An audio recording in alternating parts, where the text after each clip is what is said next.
Bom dia, pessoal. Senhoras e senhores, prepare o seu café. Amigos aposentados, pensionistas, você que recebe qualquer tipo de auxílio do INSS, esse canal foi feito para você.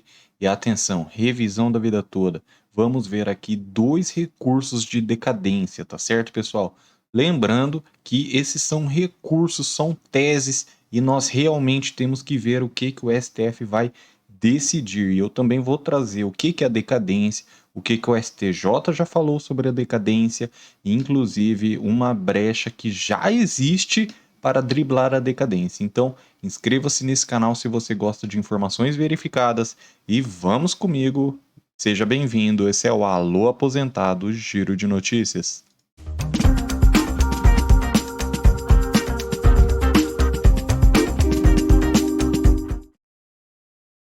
É isso aí, pessoal. Primeiro de tudo, precisamos saber, né, o que é a decadência da revisão da vida toda. O que é a decadência? A decadência é a extinção de um direito em razão de não ter sido exercido dentro do prazo estabelecido em lei.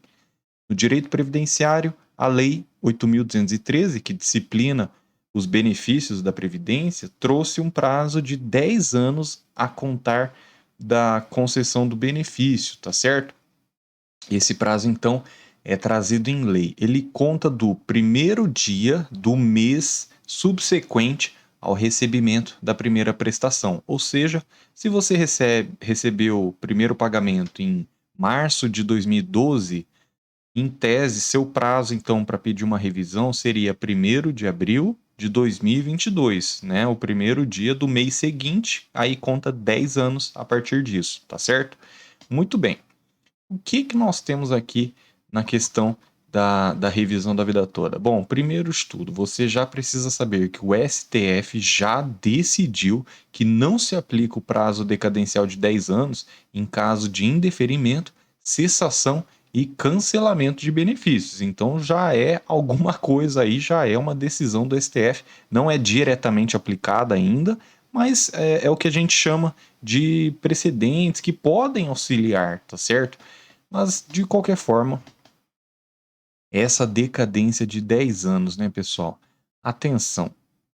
Se você pediu qualquer tipo de revisão na via administrativa, então o seu prazo voltou a correr. Então você pode ficar tranquilo, você está no prazo ainda de pedir, de dar entrada com a revisão. Mas e quem se aposentou há mais de 10 anos e não fez nenhum pedido administrativo no INSS de revisão de aposentadoria, mesmo que não seja a revisão da vida toda, mesmo que tenha sido negado, né? Quem não fez nenhum tipo de pedido de revisão nos últimos 10 anos, pessoal. Dessa forma, então, o que nós temos é o seguinte: atenção, pessoal. A revisão da vida toda ela é uma revisão que busca incluir as contribuições anteriores a julho de 94. Perfeitamente. Né? Por isso que chama revisão da vida toda, para não deixar essas contribuições de fora. Então, dessa forma, o que acontece, pessoal? Existem algumas exceções, né, da decadência no direito previdenciário e tudo mais, mas aqui a gente vai trazer especificamente sobre a revisão da vida toda. A primeira tese da aplicação, eu realmente acredito nela, mas é o que eu estou falando, é uma tese ainda não foi julgada pelo STF, essa tese, tá certo? O que diz essa primeira tese? Bom, ela diz que para ser aplicada a decadência, né, é difícil de cobrar do aposentado esse conhecimento de 10 anos atrás, né? Até porque tem gente que entrava com a revisão da vida toda e por não ser um tema ainda muito bem decidido, alguns juízes concediam, alguns juízes não. Então, como que você ia entrar 10 anos atrás se nem tinha certeza, se nem sabia se ia ganhar ou não? Diante disso, quando o STJ decidiu sobre a revisão da vida toda, de forma unânime, boa parte dos advogados, incluindo eu, entendemos que aí sim dá para se falar em decadência. Então teria que contar de 2019, quando foi a decisão unânime do STJ, até 2029, tá? Essa seria a primeira tese. Porque o prazo de decadência ou do segurado para entrar com essa revisão, tudo bem, é de 10 anos. Só que a administração pública, e incluindo o INSS, está vinculada ao princípio da legalidade, ou seja, eles só podem fazer o que a lei manda. Então, o INSS ele nem concedia essa revisão da vida toda por falta de disposição legal. Da mesma forma que ocorre na revisão do buraco negro, buraco verde e revisão do teto, que nesse caso não tem a aplicação da decadência, o INSS seguiu a legislação vigente, mas depois a jurisprudência entendeu que o índice deveria ser aplicado, deveria ser outro, a fim de que fosse mais justa essa concessão, do mesmo modo como ocorre agora na revisão da vida toda. Então, diante disso, o entendimento jurisprudencial do tema 999, com base do princípio da isonomia, nasce esse mesmo entendimento, permitindo-se, em tese, afastar essa regra de transição.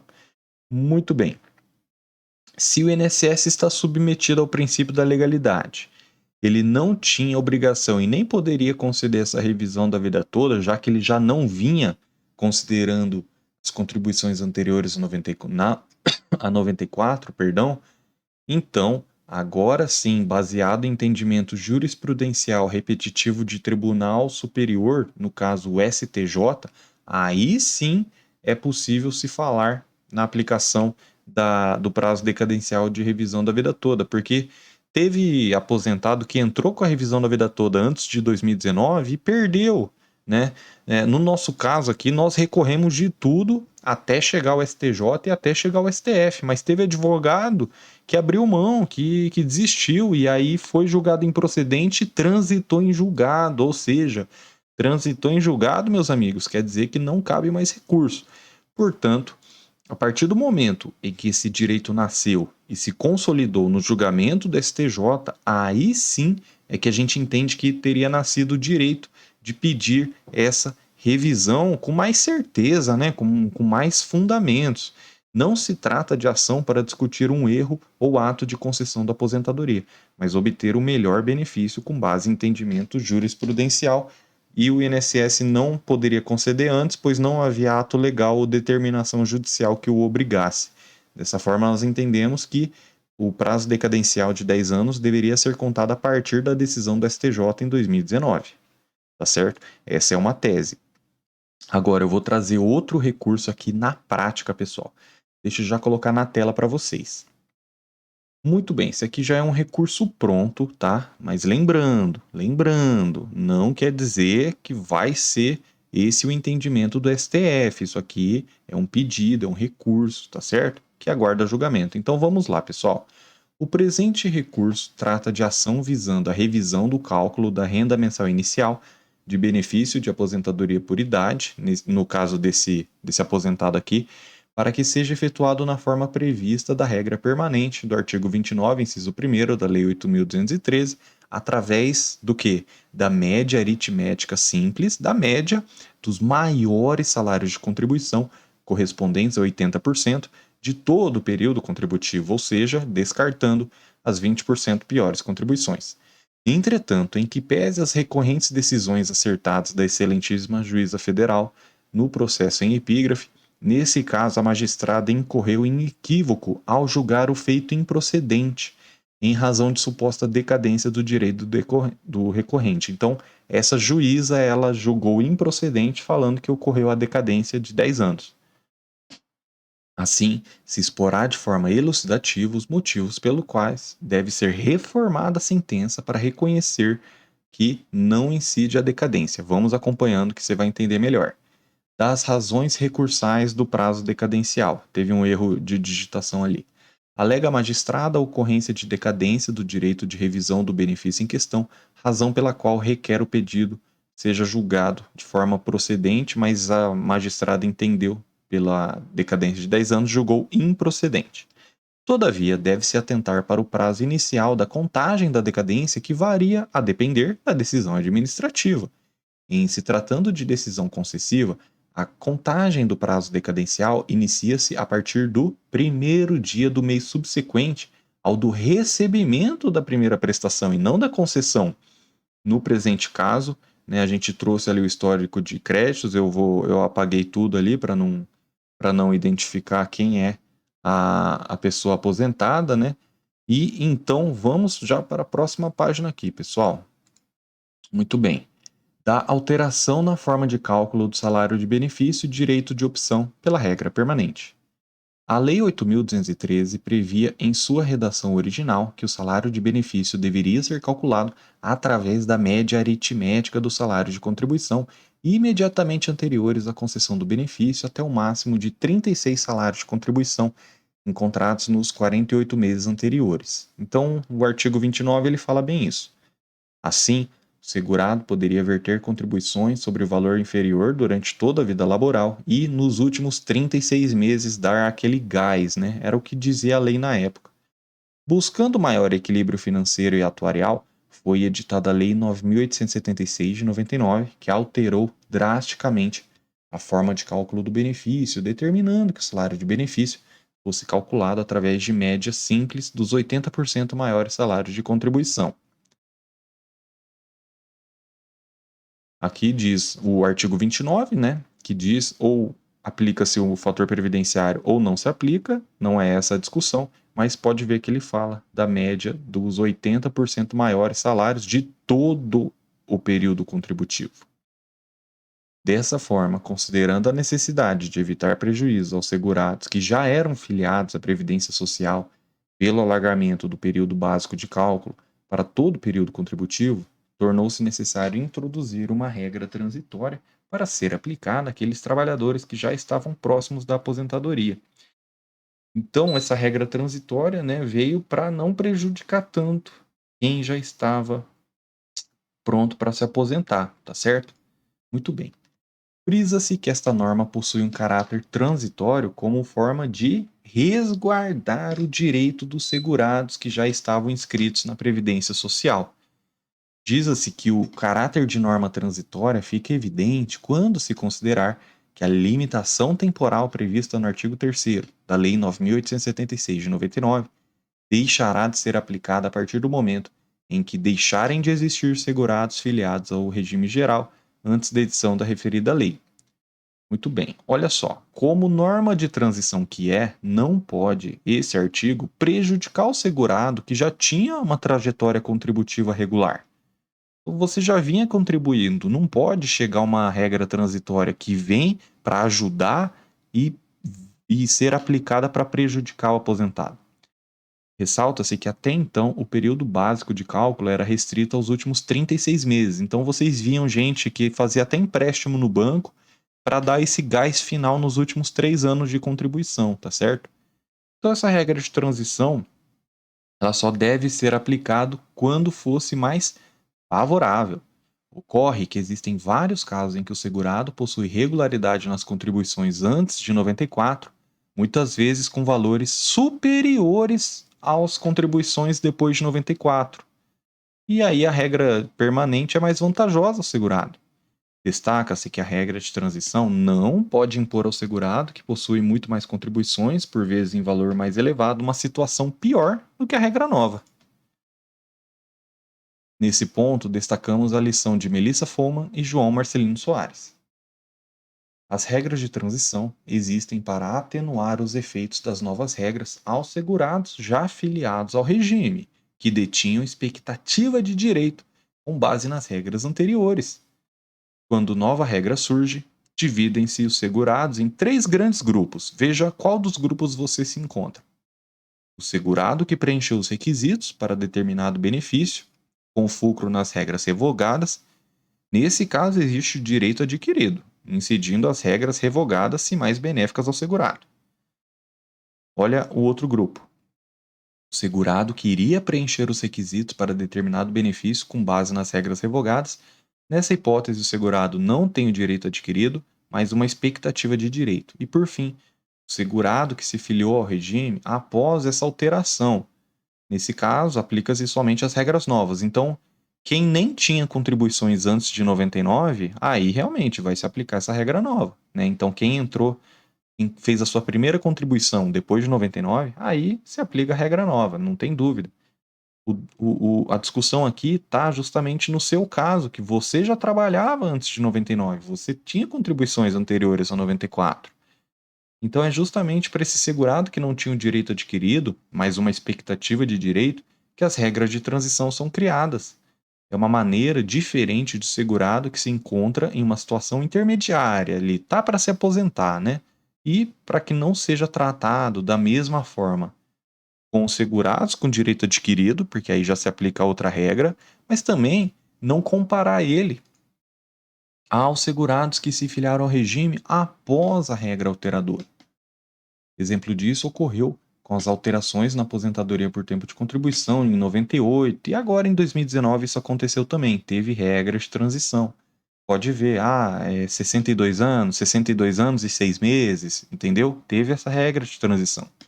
Portanto, deve ser facultado ao segurado a escolha pela aplicação da norma que seja mais vantajosa.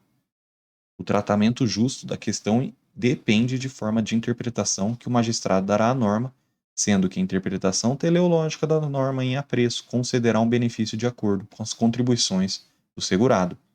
Sobre essa interpretação, olha só o que Mário Kendi Miyazaki e Elisângela Cristina de Oliveira, grandes autores do direito previdenciário, dizem. A intenção do legislador, quando introduziu a alteração contemplada pela Lei 9.876, foi elastecer o período básico de cálculo para alcançar um benefício mais justo, bem como previu o mínimo divisor para evitar que o segurado aumente contribuições às vésperas da aposentadoria. Então, não é defesa ao intérprete quando necessário buscar contribuições fora do período fixado pelo legislador. Esse entendimento não compromete o equilíbrio financeiro e atuarial, que é o fundamento do INSS, né, para não considerar essas contribuições, uma vez que ele vai utilizar contribuições já vertidas pelo segurado. Então, essas contribuições já foram feitas anteriores a 94. Você não está pedindo algo novo ou está querendo aumentar na última hora suas contribuições. Não, você só está pedindo para que seja considerado o que já foi pago. Não é verdade, pessoal? Veja-se que a ampliação do período básico de cálculo estipulado pela Lei 9.876 é socialmente mais justa que a regra anterior, pois assegura uma aposentadoria concernente com as contribuições recolhidas durante a vida laboral, sendo que para resguardar essa expectativa de direito, então existiu essa regra transitória. Por uma questão de justiça e proporcionalidade, deve ser assegurado ao segurado que vertia contribuições em momento anterior a julho de 94 optar pela inclusão. Então, cabe a você escolher. Se for mais vantajoso, inclui. Se não for, não inclui. Não é verdade? Muito bem. Entre as contribuições do valor do benefício, eis que se utilizará as contribuições vertidas pelo segurado a fim de alcançar o valor do salário de benefício. Nesse sentido, reconhecendo a possibilidade do segurado que tenha ingressado no regime geral em um momento anterior a 99, optar pela aplicação da regra permanente. Então, o STJ foi claro, foi nítido. Olha o que o STJ falou. Aplica-se a regra definitiva, prevista no artigo 29, na apuração do salário de benefício, quando mais favorável do que a regra de transição. Viu, pessoal? STJ foi claro, aplica quando for mais favorável. Por todo o exposto, tratando-se as regras do artigo 3º, as regras de transição devem ser facultado ao segurado optar pela aplicação das regras permanentes com a utilização de todo o período contributivo, incluindo as contribuições anteriores a julho de 94, por isso que chama revisão da vida toda, todo o período contributivo. Requerimentos. Assim sendo, requer o provimento da apelação para o fim da reforma da respeitosa decisão proferida pelo juízo ACO, condenando o INSS a revisar o cálculo da renda mensal inicial do benefício de aposentadoria oferido pelo recorrente, a fim de aplicar regra permanente prevista no artigo 29, considerando os salários de contribuição anteriores a julho de 94 no cálculo do salário de benefício e apagar todas as diferenças vencidas e não prescritas devidamente atualizadas, desde o vencimento de cada prestação acrescida de juros moratórios nos termos da fundamentação retro. Nesses termos, pede deferimento, pessoal. Então, isso aqui é um recurso, tá certo? Não necessariamente vai ser aplicado sem entendimento, mas pelo menos é uma luta para derrubar essa decadência, pessoal. Então, nós vimos nesse vídeo aqui 2 teses para derrubar essa questão da decadência. E para pedir a sua revisão da vida toda, existem diversos profissionais em todo o país. Mas se você, assim como eu, quer resolver tudo sem sair de casa, ou se você não gosta muito dos advogados aí da sua cidade, atenção. Nosso escritório, com 10 anos de atuação, tem 2 WhatsApps e eu já vou passar aqui para vocês. Se você quer enviar seus documentos em PDF, extrato previdenciário, CNIS e também a carta de concessão, ambos podem ser obtidos no meu INSS. Então, você pode entrar em contato pelo WhatsApp 44 99868 3378 44 99868 3378. Agora, se além dos cálculos você quer uma consulta com o Dr. Diego por videochamada, chama no WhatsApp aqui, pessoal.